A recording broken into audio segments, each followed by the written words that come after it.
E aí galera, beleza? Professor Virgão com vocês, com mais um tema importantíssimo de revisão. Com certeza a gente vai dividir essa aula em dois momentos, mas eu te digo, corre atrás, tá chegando aí nossos vestibulares.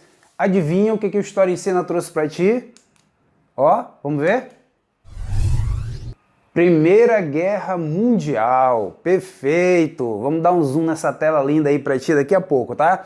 Pessoal, ela vai de 1914 a 1918. Mas estudar a Primeira Guerra Mundial, a maior parte do conteúdo relevante, com certeza são os antecedentes e as consequências, os desdobramentos. Então a gente vai dar mais ênfase a isso, tá? Vocês vão perceber então. Então vamos lá começar? Vem comigo. Olha o que a gente tem para verificar aqui, ó. Olha essa tela. Eu vou ampliar para ti daqui a pouco. Seguinte. Segunda Revolução Industrial, mais Belle Époque. Elvis, eu não lembro o que foi a Belle Époque, calma, já a gente explica. A Segunda Revolução Industrial leva os países da Europa a necessitarem de novos mercados, certo? A Belle Époque é um momento de prosperidade, de modernização, ok? Que vai estar acontecendo no final do século XIX e lá no século XX, tanto é que o Brasil vai entrar em um momento de república. A República do Brasil tem tudo a ver com isso aqui, porque acreditava-se que a nossa república seria um momento de quê? De modernização, tá? Olha essa tela cheia aí para tu perceber melhor. Capitalismo monopolista. Sim, com certeza, porque nesse período vão se formar as grandes empresas, os trusts, os cartéis, os holdings. Aconselho até que você faça uma revisãozinha rápida sobre isso, tá? Neocolonialismo, aqui é importantíssimo. Por quê? Os países da Europa, no século XIX, entram numa crise de superprodução. E a gente pensa que é só em 1929, né? Sim, muito ricos, os bancos também. Eles precisam buscar novos mercados na África, Ásia e Oceania. E nós chamamos isso de neocolonialismo ou também de imperialismo. Disputas pelos domínios da África, da Ásia e a gente pode acrescentar aqui, com certeza, Oceania. Por que não América? América é dos americanos. Estados Unidos está aí saindo da Guerra de Secessão e começando seu imperialismo na América. Então esquece a América para a Europa. Nacionalismo, século XIX, estamos virando dele para o XX, é o século das ideias nacionalistas, liberais, das ideias racistas. Não esquece disso, tá, pessoal? E também o socialismo surgindo ali na década de 40, 48. Não esquece, perfeito? Como ideia prática, com a Revolução de 48 na França, que a gente chama, depois se espalhando pela Europa, de Primavera dos Povos. E, para fechar, a missão civilizadora. O homem europeu branco, eu tenho uma missão de conquistar a África, conquistar a Ásia, a Oceania, porque eu tenho uma missão religiosa, uma missão civilizadora, de levar prosperidade a esses povos bárbaros. Deu para entender? A ideia do fardo do homem branco e do darwinismo social. Agora, para ver cada um desses pontos, a gente não vai ter como ver cada um deles detalhadamente. Mas eu te prometo que a gente vai ver alguns e o nosso foco é a Primeira Guerra. Vamos lá então, antecedentes. Ampliando para ti aí, Revolução Industrial, segunda, promove um grande crescimento econômico dos países europeus. Leva a quê? Ao imperialismo, como eu te disse, explicamos agora há pouco. E esse imperialismo promove o quê? A necessidade de novos mercados. Onde estão esses novos mercados? Na África, na Ásia e na Oceania. Legal? Como eu havia te dito agora há pouco. Olha aí, O que é Belle Époque? Pronto, tá aí bem bacana para quem ainda não tinha visto ou não lembrava. Eu vou ler para ti, tá bom? Saindo um pouquinho da tela. Mudanças profundas marcam o cotidiano da Belle Époque, ou Belle Époque, como queiram, tá? Provocado pelo aparecimento de novas tecnologias, telefone, tá? Telégrafo, fio, a máquina de datilografar, certo, pessoal? Bicicleta, uma invenção de Da Vinci, tá? Automóveis, avião, tá? Outras invenções, avião, invenção brasileira, tá? A industrialização, os cafés na França. Pessoal, volta para mim aqui, as mulheres saindo na Europa e nos Estados Unidos para tomar drinks à noite, em 1929, isso vai escandalizar a sociedade brasileira que não tinha esse costume ainda. Então veja que a gente está fazendo uma migração aí de costumes também. A Torre Eiffel, ela é o símbolo do poder do ferro, da Revolução Industrial na França, da Segunda Revolução. O Brasil quer viver esse momento de modernização e isso faz com que o Brasil rompa com a monarquia e entre na república, mas o assunto aqui não é Brasil, ok? Vamos lá, ó. Continuando.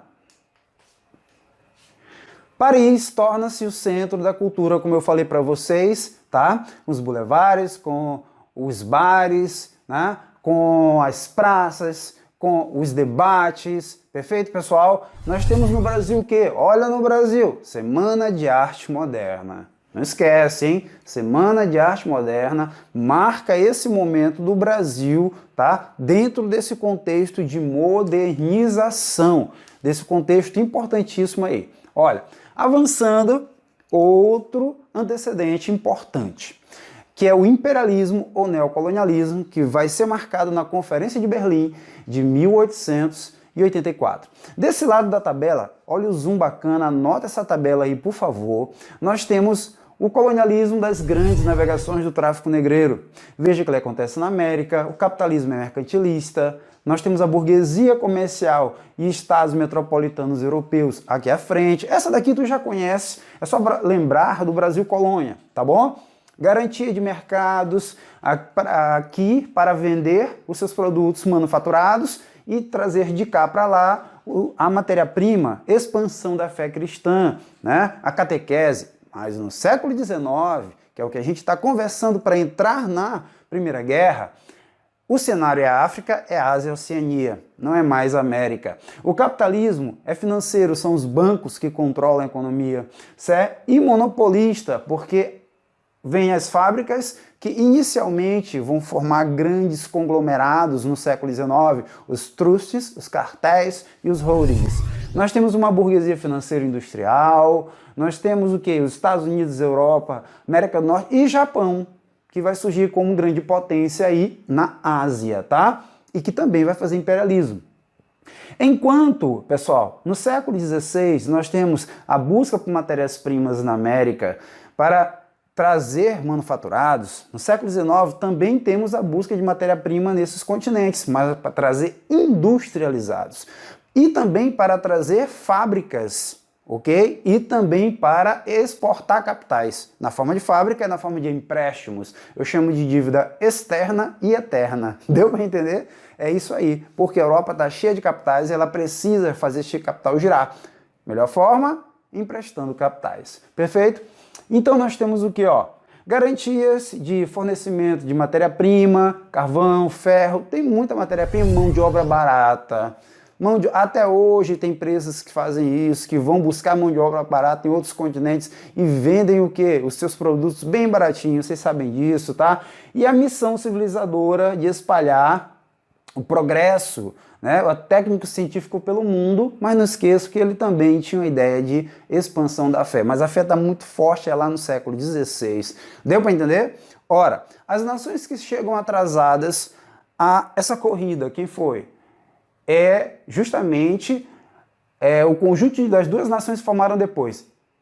A Alemanha, isso, e Itália. A Alemanha e Itália se formam muito tarde. Então, quando elas entram na África e na Ásia, elas já entram disputando espaço. Isso leva a um conflito e esse atrito explode na Primeira Guerra Mundial. Por isso que o neocolonialismo, pessoal, ele é muito, mas muito importante. Entenderam? Para compreender a Primeira Guerra. A justificativa ideológica do neocolonialismo é o fardo do homem branco, levar o progresso, a civilização a estes povos inferiores é uma missão, é um dever moral do europeu. Essa é a ideia do fardo do homem branco. Olha o lindão aí, ó, sendo carregado pelo africano, fardo do homem branco. E também o darwinismo social. Então corromperam a ideia de Darwin. Porque a ideia de Darwin é que o mais adaptado sobrevive. Aqui não, aqui é o que o mais forte pode dominar o mais fraco. Esse seria o darwinismo social. Dentro dessas duas ideias, dessas duas justificativas ideológicas, partiram para cima da África e da Ásia e dividiram como fosse joguinho de bafo, daquelas figurinhas onde você pega e divide, né, do jeito que quer. E você percebe que isso é muito comum, muito verdade, porque a África, principalmente os países do norte, são todos divididos em linha reta. Já parou para ver isso? Dá uma olhadinha nos mapas depois. Vamos lá! Finalmente entramos na Primeira Guerra Mundial e esse mapa é muito bacana. Fique com Deus, beijo no coração, vamos estudar. Professor Evijon, valeu!